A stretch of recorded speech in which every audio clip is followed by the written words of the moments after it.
So what would a tutorial be without some kind of an attempt at making a little video to illustrate what I'm doing? After transferring the designs like I've showed, then the next part I used this long bent number 3 V tool to separate the leaves. Okay, my goal was to have these leaves appear like they're going underneath, so I used a small number 5 gouge to bring that down. Now this is the third corner I've done, and the hardest part was how to get this area here. How do I scoop this out? Obviously the grain is going this way, and there's a concave surface here, so it's hard to get into. Well, after some trial and error, and hopefully more success than not, I have two long bent tools. I've got a number 7, 10, and I have a number 5, 8. And I found that if I started on the inside fairly deep by going right in, and then when I get towards the top, start to make a little circle, kind of pivot it. Then come the other side,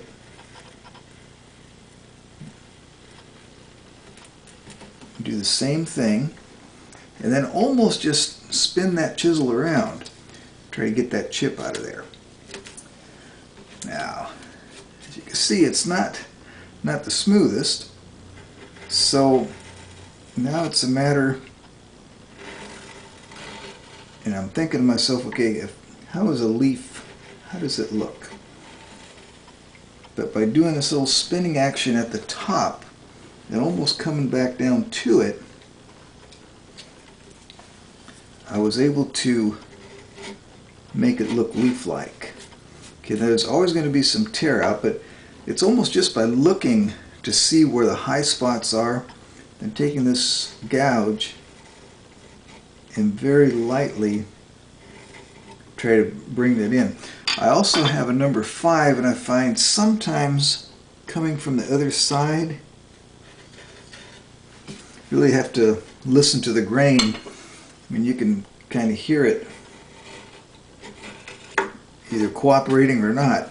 And as much as I don't like sanding, I'll have to sand that and get it in. Let's try one more. So this is kind of a teardrop shape. So I'm going to start right in here, cut fairly deep. As I get to the top of where I think the scoop out should be, do a little pivot. Do the same thing from this side. Oh, I liked how that came out of there.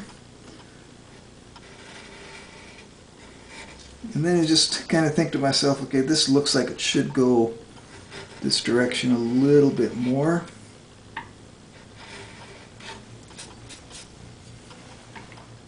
But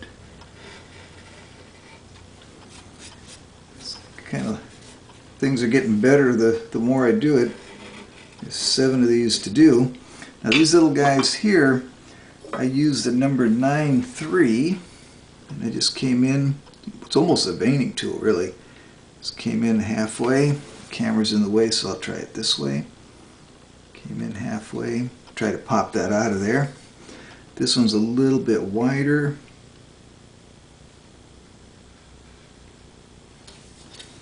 Yes, I'm cutting towards myself. Don't tell my shop students. And try to get that clean, or as clean as possible. I have to remind myself too that before this frame gets gilded, I will be, like I said, there'll be some sanding, but with the burnish or sealer that I used prior to the leafing, that's pretty heavy bodied stuff. Now this one here really gets tricky, but let's see what I can do. Because now I've got not only a scoop, but I got a miter to contend with.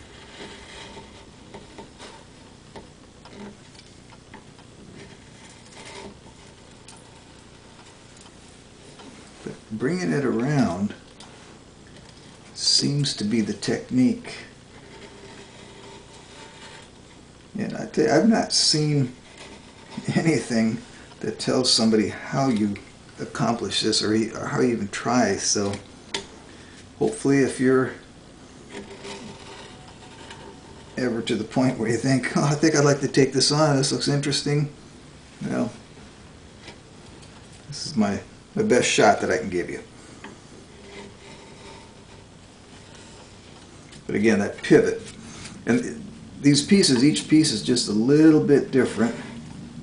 This was the last of this frame, so it's kind of the leftovers, and I have one piece that has a knot right in here, or a lot of grain change. Saving that one for last. Hone these chisels and go from there. Alright, so that's it. Got these to go, and then one more corner over there. And that's a little rough, but we'll get it.